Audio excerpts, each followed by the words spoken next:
Vamos lidar agora com a tensão em fios.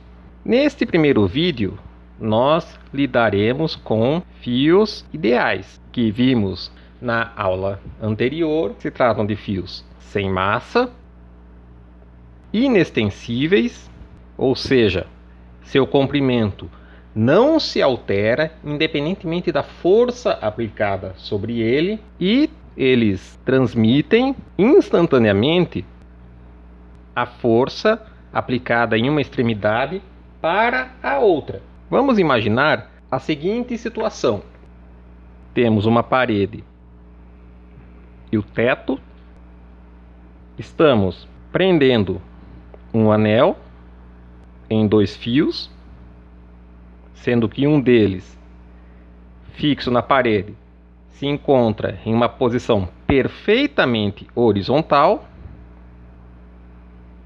Nós não vamos considerar a massa deste anel. Este fio preso no teto faz um ângulo θ com a horizontal, e preso a este anel temos uma certa massa M.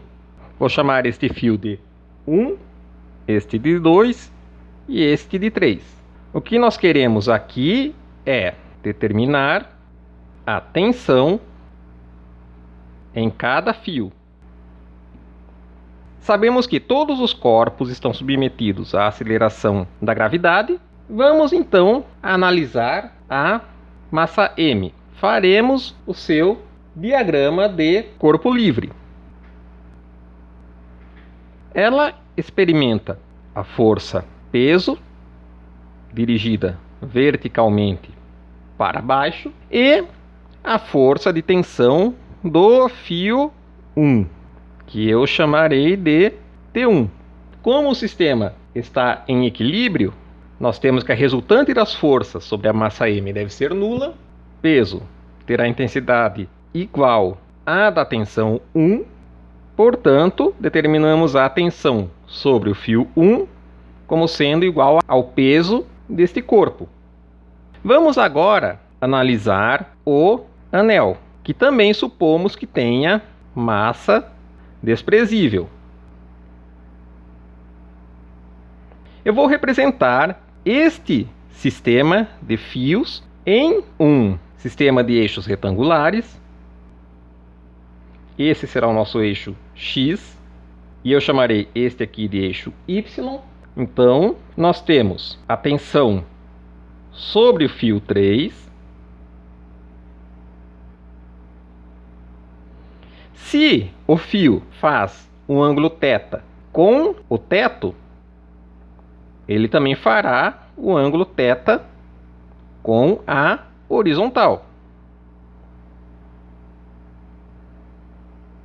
Nós temos que o anel está submetido à tensão 1 para baixo, e sabemos que a tensão 1 corresponde ao peso de nosso corpo de massa M, e ele está ao longo da direção Y.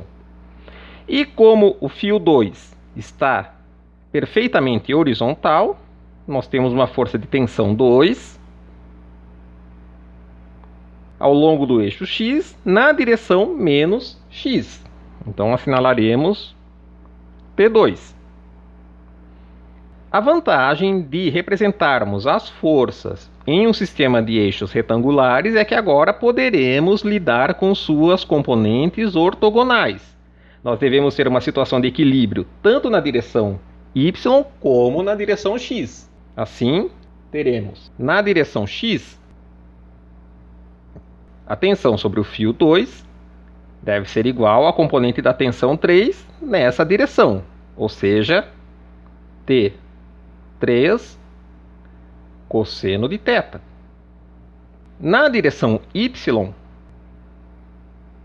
a força peso deve ser igual à componente da tensão no fio 3 ao longo de Y, ou seja, P deverá ser igual a T3. Se em X eu tenho o cosseno, em Y eu tenho o seno. nós temos aqui duas equações com duas incógnitas, T2 e T3. Podemos substituir o T3 a partir da equação para y. Teremos então que T3 é igual a P sobre seno de θ. Portanto, nós já determinamos quanto vale T3. É mg sobre seno de θ. Com isso, nós podemos substituir T3 na expressão para x e obter imediatamente o T2. Ou seja, T2 será igual a T3, que nós já determinamos, mg sobre seno de θ, que multiplica o cosseno de θ. Cosseno de θ sobre seno de θ é a cotangente de θ. Então, temos que T2 será igual a mg cotangente de θ. Por fim, temos que T1 é igual a mg, T2 é mg cotangente de θ e T3 é igual a mg sobre o seno de θ.